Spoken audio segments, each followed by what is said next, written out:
Hello and good morning. How are you doing? Good morning. How you doing? Absolutely blessed to have a conversation with you because you get it. And you're not afraid to teach it, share it, build upon it, and just, let the world have something that they can have a positive vibe about. I appreciate that so much, sincerely. For you to be in this moment, that means that you have lived it. Therefore, you're saying, okay, if I've lived it and I have felt it, therefore other people need to do the same. How did you know when to cross that line?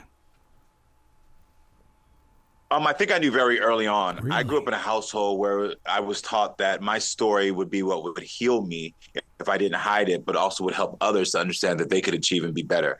And so that was something that I knew from very early on. And so I knew that as long as I wasn't ashamed of my own personal growth, that it would always be a tool that I could use to make sure other people knew they weren't alone. And it has been sort of the guiding principle of how I deal with any person on my talk show, any person I ever come across. See, that explains every reason why I always feel like that watching your show is a reflection of everyday experiences. And that's why I tap in, because you're so in love with your community. It's not just about you, it's about the community.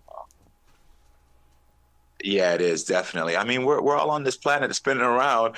I mean, at some point, we all have to realize that we're here to be here for each other. And I think that sometimes we can feel isolated, we can feel alone.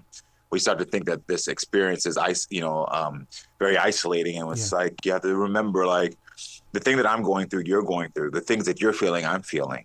And so we don't talk about it. That's what makes us feel like no one else gets me. And so the fact that we can take a moment to say, you know what, I'm going through it, I understand, it does help build that community and helps us all get stronger together. You know, one of the things that's great about you celebrating your third year on television with the daytime show is the fact that you've needed those other 2 seasons to be in this moment of now. And there's no way that what you're going to do this season. Oh, yes, I did. I mean, isn't that amazing how what we experience becomes tools for tomorrow? Listen, it's the best thing ever. What we experience becomes tools for tomorrow. Let me tell you something. I'm about to use that for season 3 promo. You just wrote our season 3 promo. But no, it is great. It is great. And I'm actually, every year, since season 1, it's like I'm learning. I'm learning how to do this even better and better every year. It just keeps getting better. The mission of season 3 is to resolve and evolve. Yeah. And that's for my guests, is understanding, like, we're going to end each show with resolving your issues. And we're going to give you that first step to teach you how to evolve to that next level. And I think that's an important step, especially in the genre of daytime talk I'm in. It's about, like, not only can you share the emotions, the raw things that are going on in your home, in your life, in your feelings, but also you're going to get some real tools to evolve and be better than this. One of the things that you've got is the fact that you've always got your eye on those of us that are watching it. Because, I mean, I feel like that even when there's family squabbles on there, your heart is saying, okay, how can I learn from this so that my viewers can learn from it too, and make sure that they have that connection of understanding? Yes, definitely. 100%. Yeah, it's important. Yeah. Transparency. Oh, my God. How do you take that to the lens of a camera and feel great about being truthful in your faith? I'm not ashamed of anything that I've been through or anything that I plan on going through. I end these shows saying, let's keep talking and growing, because I think that's the only thing we can do on this earth. That's one of the things that we know is constant. Growth is inevitable in nature around us, and it's also inevitable in each one of us. And the minute something stops growing is the minute that it ceases to exist. Yeah. And so for me, transparency comes in that growth. And so I will always be comfortable in being transparent, because in that moment is where I learn or get a perspective or understand something about myself to grow and be better. Does this put you on a speaking tour? Because, I mean, TV has its moments. You're fit within a certain time limit. But, man, to hear you speak publicly would be one of the greatest experiences. Oh, you're kind. Yeah, I do a little bit of a speaking tour. And so I'm actually thinking about planning a nation tour for myself, just to kind of like do what I do on the Karamo show, where people can come. They come with their best friends, their family, their partners, and get some advice and tools so they can do just that resolve and resolve and evolve. One of the things that in 3 that we started in season 2 is we have Q&K, yes, where my studio audiences get to just ask me any question and get advice from me. It could be about something singular with their family. And so it's important for me to make sure that people know they always have access to me, so that I can if I can help you, I'm always going to try. How do you embrace for that? Because you don't know what that next question is going to be. I mean, that's like on the spot. Let me tell you something. My granny used to tell me, you got 2 ears and you have 1 mouth, which means you're supposed to be doing one of those things double time, which is listening. And so what I've learned, and one of my greatest skills, is I'm an empathetic listener. So I'm always going to make sure that I'm listening to what they're saying and how they're moving, which allows me, no matter if it's on the spot, to be able to give them real advice. Because I'm not giving generic advice. And this is something that I'm proud of myself. Like, I don't have some soundbite to give to every person to say, this is for you. I don't believe in that. I believe when you're sharing with me, I need to listen and hear the nuances of what your experience has been, and then give you advice based on you. And so that makes it easy for me, because I'm not trying to fit everyone into some box of one piece of advice that I have. I'm trying to make sure that my advice fits you. Are you a daily writer? Because in watching the show and hearing you speak, it's almost like you're always in the mode of, I am here to receive. When I receive, I share. Oof. Are you a writer? Because this is now number 2. Everything that comes out of your mouth is poetic and beautiful.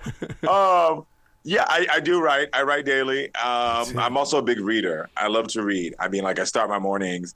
I'm of the generation that used to buy magazines and papers. Like, I'm 43 years old. So I like to read a lot. And I think reading and writing allow me, but not just like news. I also read a lot of poetry. I read things that medical journals, science journals. And I think the more that I can just keep my mind understanding what the human experience is, it just allows me to keep myself open to the world. It allows me to keep myself in a space where I'm just always understanding how to receive and give back. Yeah. From one broadcaster to another, how are you keeping that voice healthy? Because you talk a lot. I mean, what is your secret of sounding so dynamic? There's a lot of Coca-Cola. This is my dirty habit. My dirty habit.